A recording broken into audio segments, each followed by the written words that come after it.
Shalom peuple de Dieu, shalom place nous bozali. Merci ndeko mesana kolanda biso. Boye nga moko na bino Rosinzinga o nazolobela bino na thème o bandeko na nga bauti kolobela bino déjà liboso sur la sorcellerie. La sorcellerie. Mais avant de quitter na thème na biso tozolobela na sengi place ozali togumbi biso nyonso mitu to tika moment oyo na maboko ya Nzambe tobondeli. Père Céleste, merci le roi de gloire. Jésus tikete nzambe. Bon Nzambe ne se manifeste na journal lelo Nzambe. Bon Nzambe ne mimonisa makati na mutu nyonso o aza place wapi manifester rabi. Tikete compréhension na Nzambe de la kati na moko. Tikete yondo lobe la pepe na le véritable Dieu na kombo na Yesu Kristo. Amen. Ouais, tobeti maboko, place tozali, tobeti maboko, toleki mbango na thème na biso, tozolobela si la sorcellerie. En fait, la sorcellerie, c'est un esprit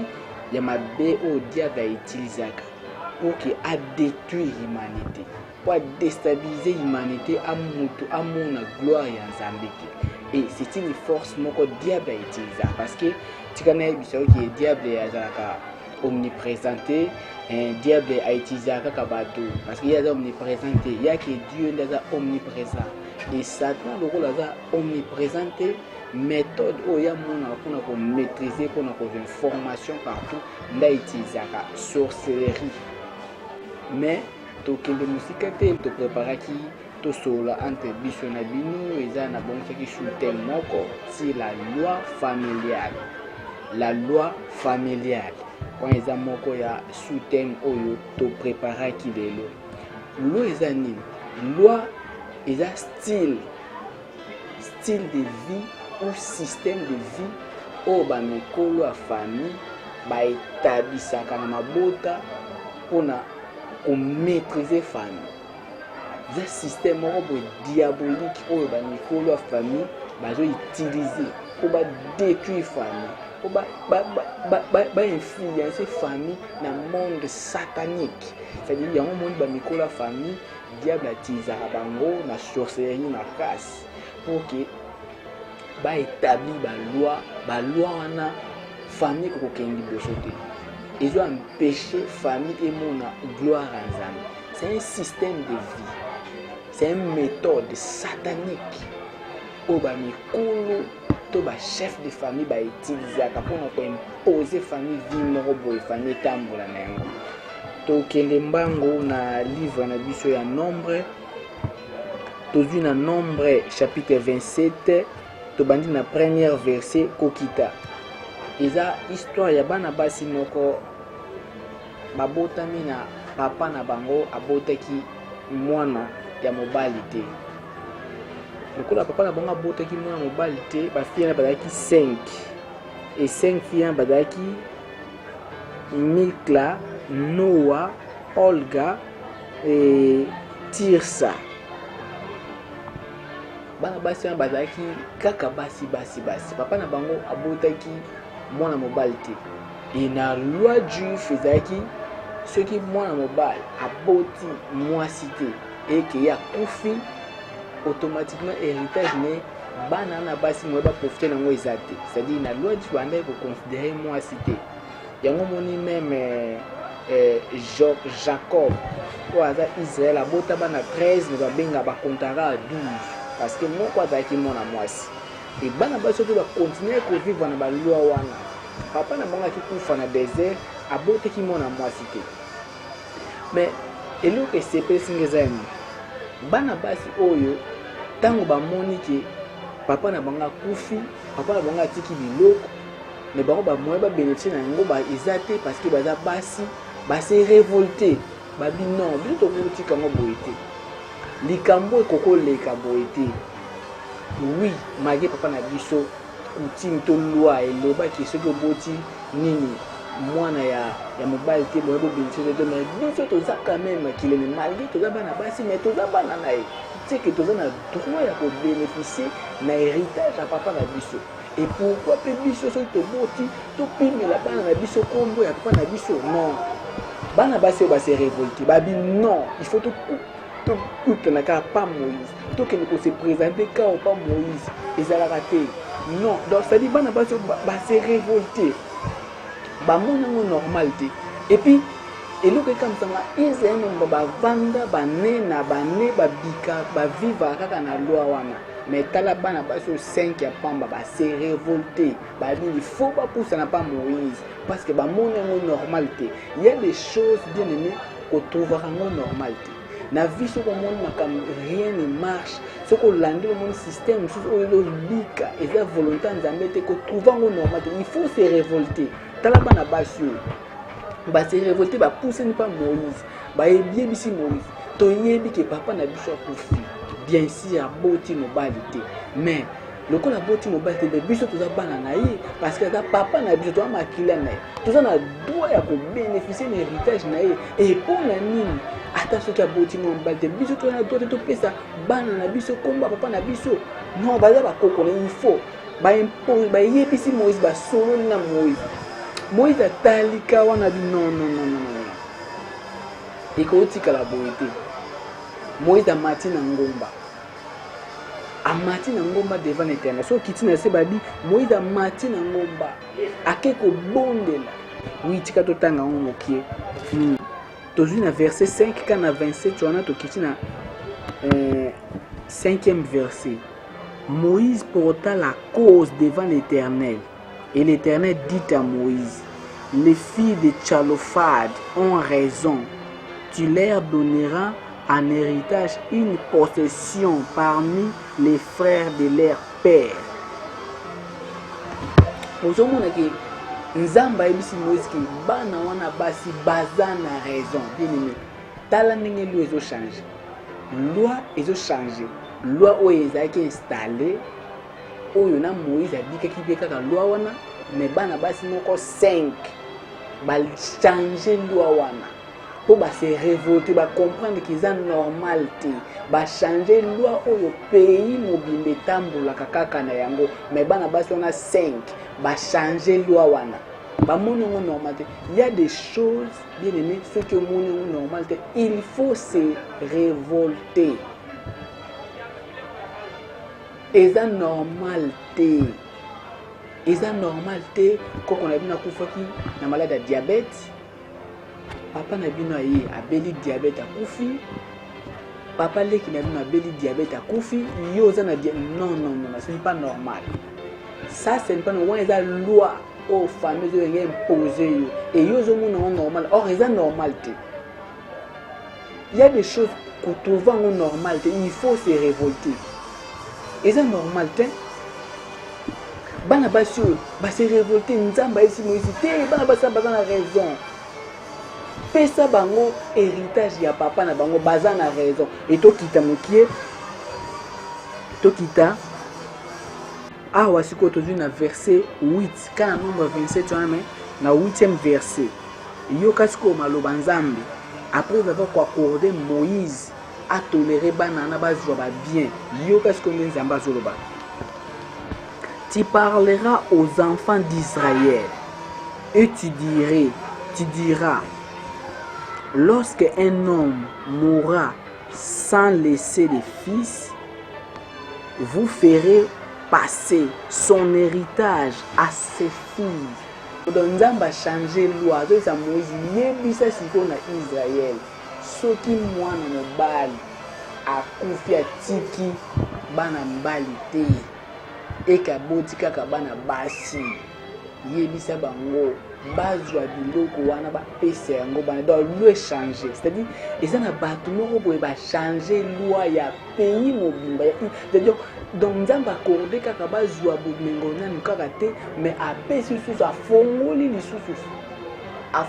lisusu nation mobimba ba bénéficier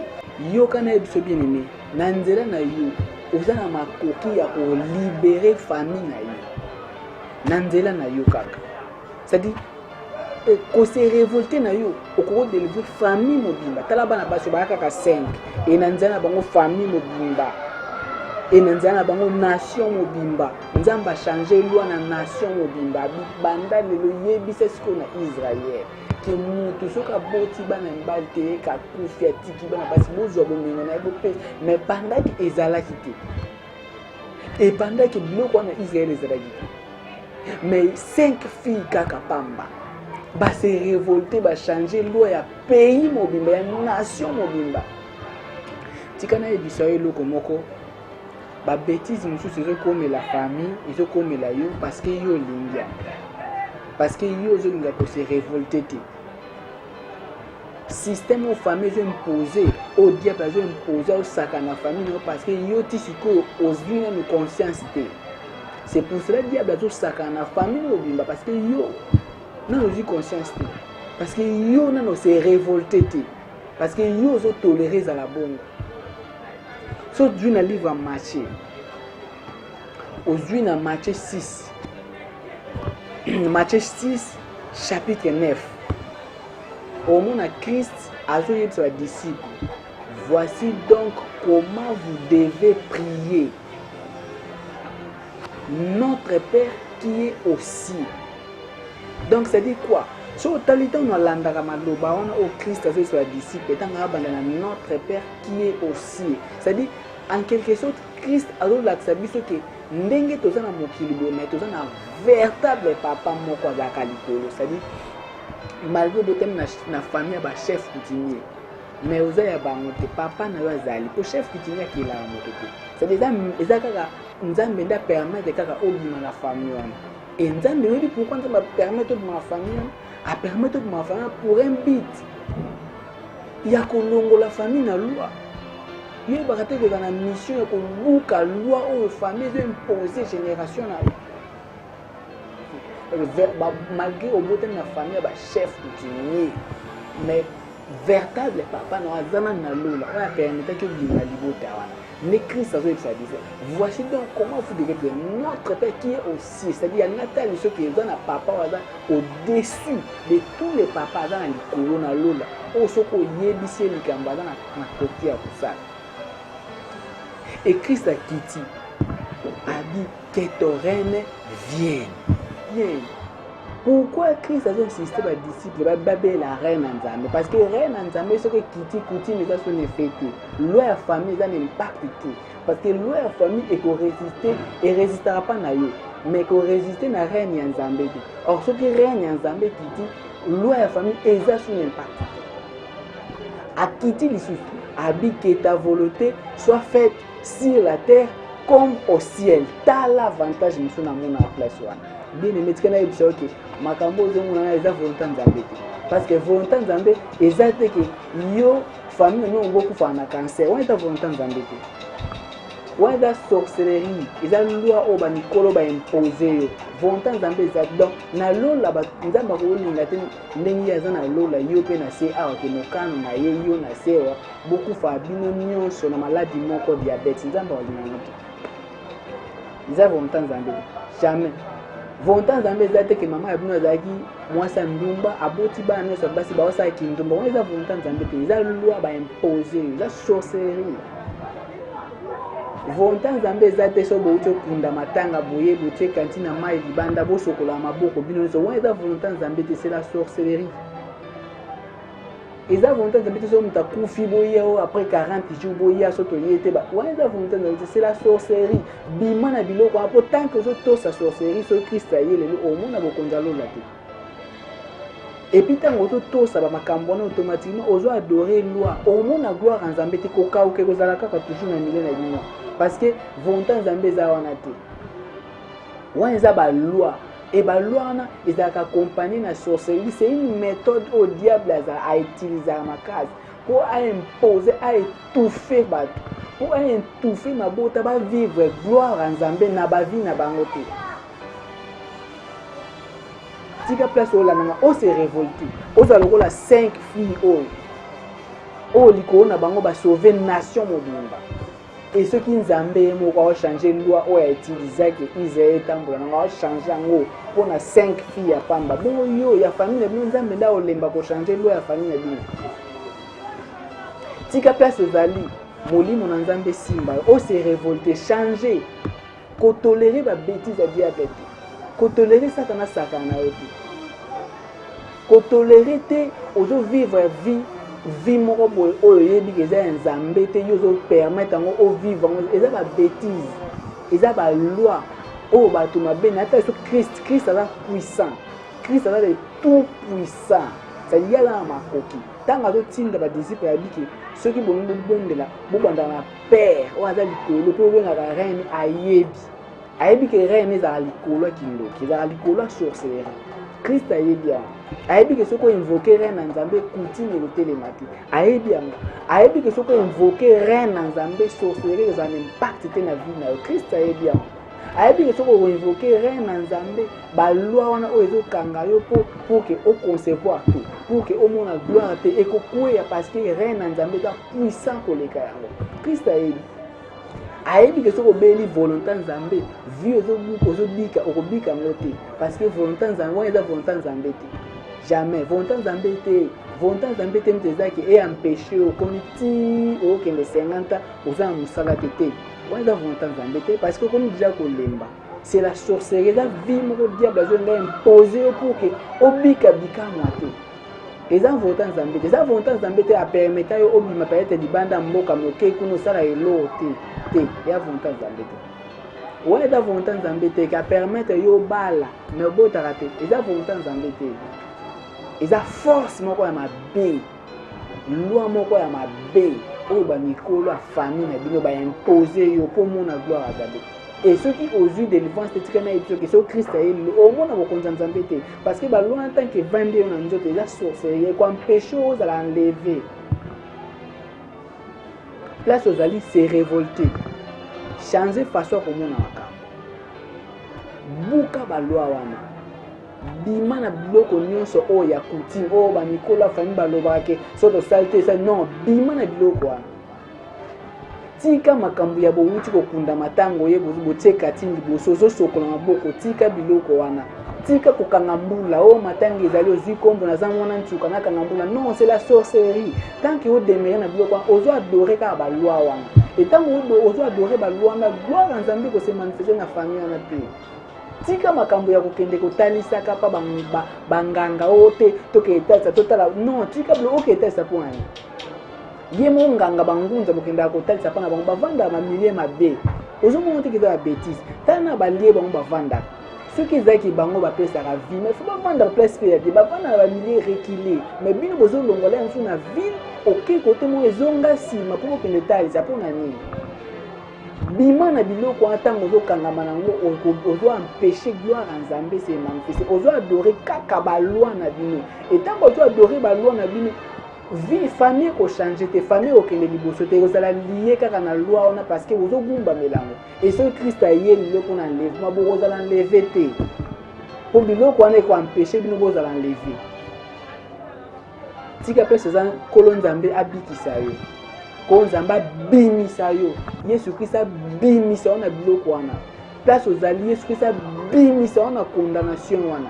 tika yesu Christ oyo akufa mpe asekwa mabele ekoka ete abimisa wana basinga famille ekanga oyo abimisa wana baloi oyo ya famille abimisa wana makambo mabe oyo famille imposa Christ abimisa yo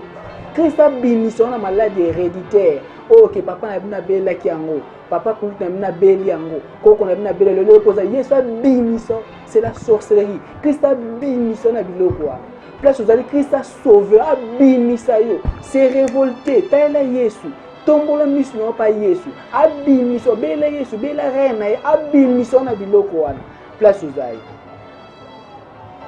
merci na mwa mokie oyo nzambe asepelaki tosolanga na bino yango wana